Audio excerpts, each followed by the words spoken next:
Five Nights at Freddy's. So when the first one came out, I saw everybody talking about it. The YouTube was full of it. It was crazy. When the second one came out, nobody really talked.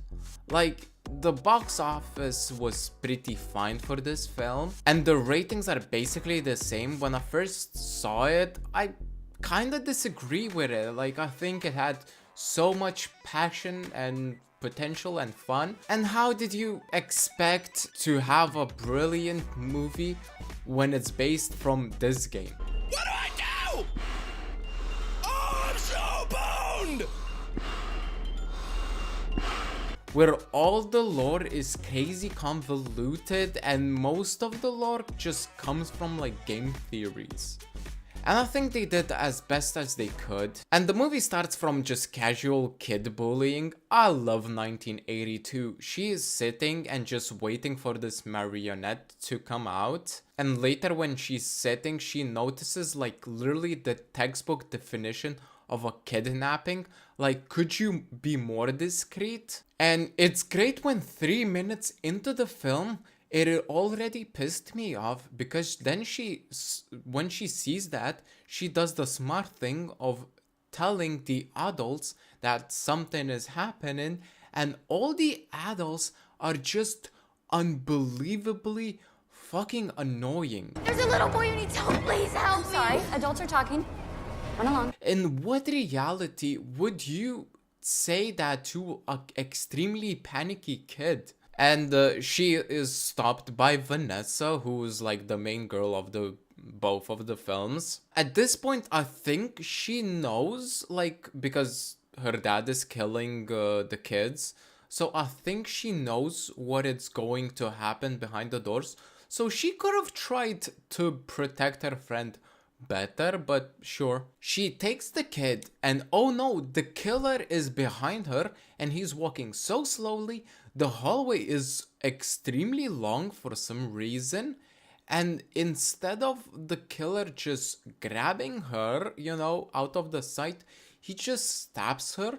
So she just stumbles onto the stage, and I genuinely think the parents thought that it's part of the show. Like, oh, what is going to happen? Because they do absolutely nothing and she basically is dying there. And we're back to the present, and Mike and Vanessa are planning to go on a date. I'm so hoping that they don't butcher their relationship, because I love Vanessa as a character, as an actor. Mike, actor, amazing. Mike keeps insisting that it's not a date, even though they go to this fancy ass restaurant where for some reason the director decides to just keep on showing this restaurant putting these crumbs. Sure, but in this movie, Vanessa is now struggling with the dreams. Remember the last one? It was Mike, now it's Vanessa, and Mike basically gaslights her into thinking that she's crazy and she needs like serious help, even though she's just like having nightmares, which I think that's normal. And so the date is over. It went fine as far as we know, like nothing really happened. And now let's meet with literally the worst human being in any movie that I have ever seen. Compared to him, a child murderer is a saint. This robotic teacher just constantly bombards, just absolutely for no reason. Robotics isn't for everyone. There's no shame in taking a seat for the good of the team. I genuinely don't know what it's the point in this film to have annoying characters. Like, I've had adults that are ignorant, teachers that are shitty, but not to this extent. It is just unpleasant. And honestly, even Abby is annoying. Like, she keeps on yapping about her friends and wanting to go to that pizza place, even though it is just murdering and fear associated with that place. So she sneaks out while Mike and Vanessa are on a date, and she goes to that place, doesn't find her friends, and just sits until Mike comes up, and they basically settle on just taking this fast talker I wonder what it's gonna happen from it. A group of Ghostbusters come to this place. It is a different pizza restaurant. They keep on insisting that it's not the same one. It is a different one, the original. So they go in because the security guard invited them. If you're the security guard, I think you're doing the opposite of what your job is. So the girl heard this music box and they all split up. And I understand this is a horror movie trope, but it makes no sense for a TV show to do that because it's mostly you're filming reactions. Even now you're filming audio and video separately. This guy is getting EMF 5 and who's filming that shit? The guy who falls in the water has the most annoying throw because he just doesn't come out. Like I understand when like in a lake you fall out, there's only like one way you can get out.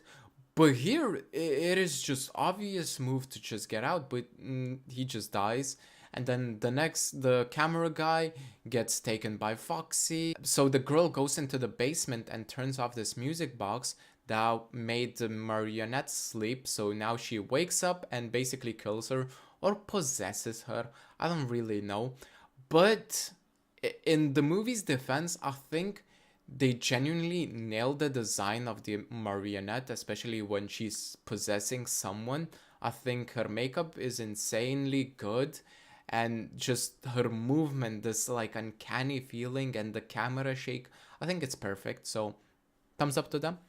So we cut to Abby. Now she's talking with the fast talker and I don't know why and how is it connecting, but sure, she now meets up with her terrifying friends and they're like, we need your help, it's urgent, we really need your help.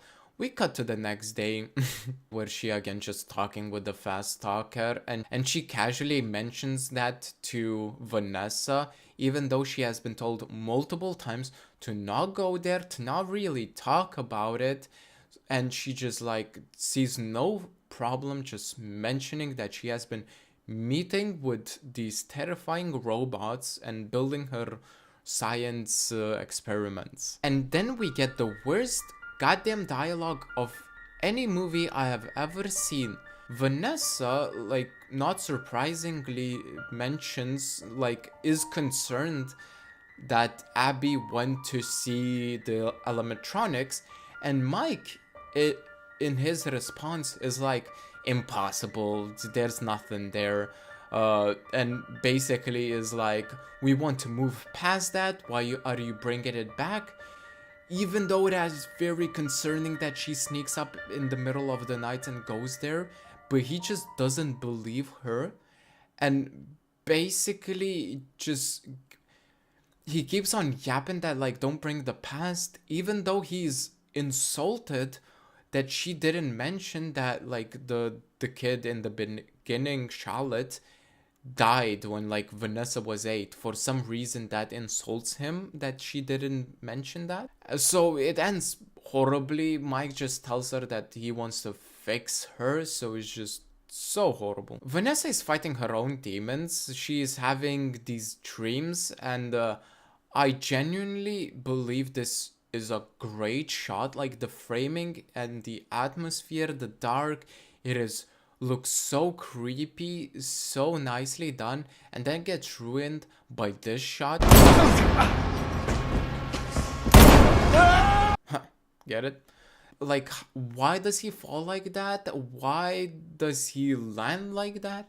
But sure. So if you forgot that this film is annoying, Abby goes to the science fair and we get again with this teacher where he just keeps on saying like that it is useless, it is horrible, the animatronics constantly belittles her and just throws it on the floor. And on top of that, Mike was supposed to be there, but instead he goes to the fucking wrong place. While Vanessa is literally kidnapped and Abby is going to that place to release the animatronics for the entire fucking town to die, Mike is having a casual tea party with Ghostface. And this is the place where I genuinely think the writing is shit.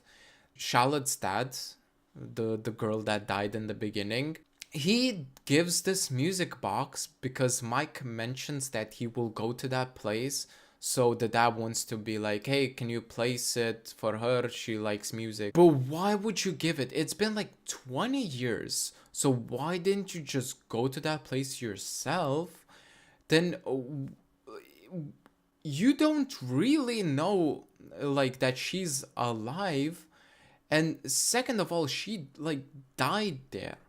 Why would you want to place the music box there? Like, think of a nicer place. But this conveniently is the reason how they will defeat the marionette, because the music box made her sleep. So now they got a different music box that will make her sleep. Finally, Mike goes to the right place and finds Vanessa literally tied up. But Abby is now back at the science fair with Chica. And Chica is there basically just to kill the teacher. And it's goddamn frustrating when you're genuinely rooting for the killer, because it can't be more justifiable to kill someone. We go back to Vanessa and Mike, and it's just horrible seeing them on screen right now because for some reason Mike doesn't trust her, even though there hasn't been a single reason why shouldn't he. And even when Vanessa says like, oh, Abby's in actual danger, she could die, Mike is just slow as hell, not trusting her. And then they talk about like the lore of like how this happened instead of trying to help Abby. They split up, and guess who stays behind the computer to try to disconnect the electronics? Maybe the woman who literally associated her entire life with this place and created like perimeter blocks to keep the electronics aside. Nope, it's Mike. And thank God there is like easy, simple pictures to just like disconnect the animatronics. And somehow Vanessa didn't know that. So the robots, knowing someone is hacking into the system, wakes up these prototypes that somehow end up on Vanessa's car, even though she has been gone from this place for like 5 minutes. But she crashes the car, and the robot is basically doing nothing. This hand tickles it a little bit, this hand tickles it a bit, and she just manages to turn on the car, go back, go front, and drives I don't know how long of a distance. It should be far, but in this town, every pizza place is just easily accessible by Abby with the bike, by Mike with the car when it's like life or death scenarios. He just can go anywhere. She manages to drive to this house where Freddy is about to kill someone and just throws the animatronic. Back to Mike. Somehow he doesn't see this huge ass bear in front of him, and guess what he does next? He puts on the mask.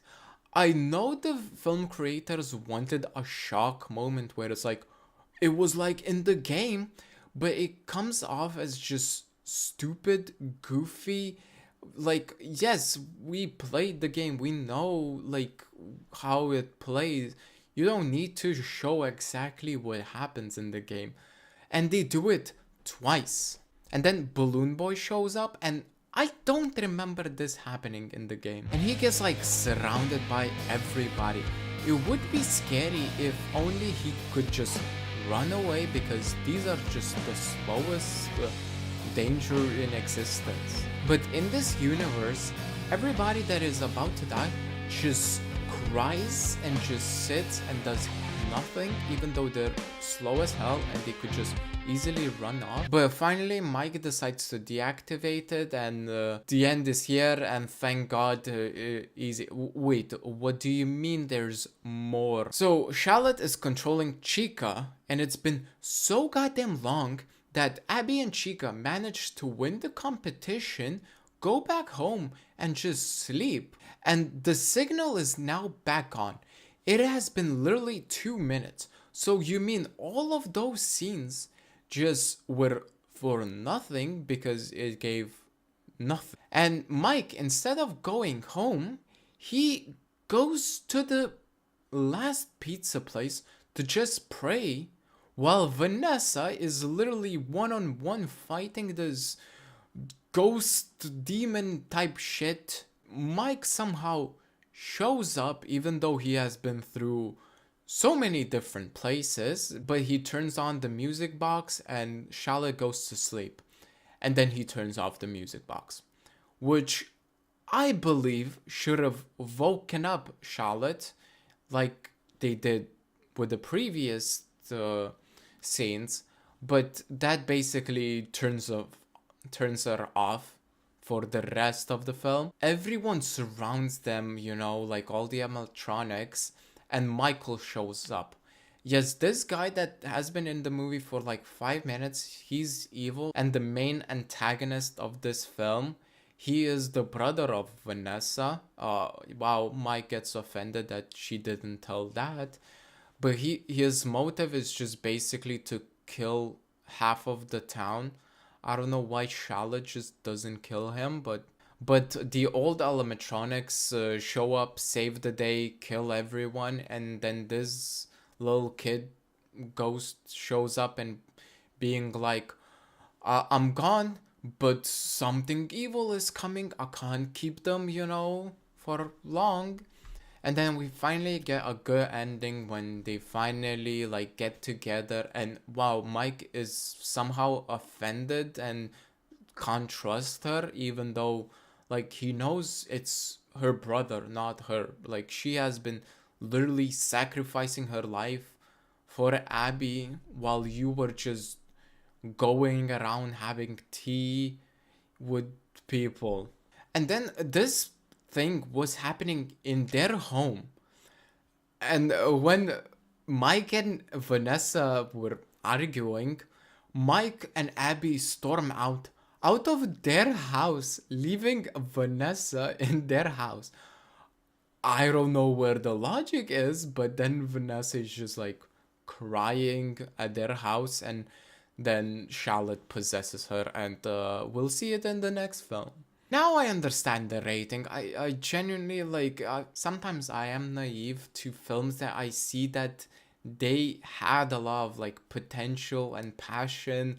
Like the environments, the sets were genuinely amazing. The animatronics were perfect, and like they had potential with this brilliant cast of amazing actors, but they all threw it away with this horrible script that all characters just felt and behaved irrationally. Well, I think I said enough, but I still will watch the third one, so bye bye.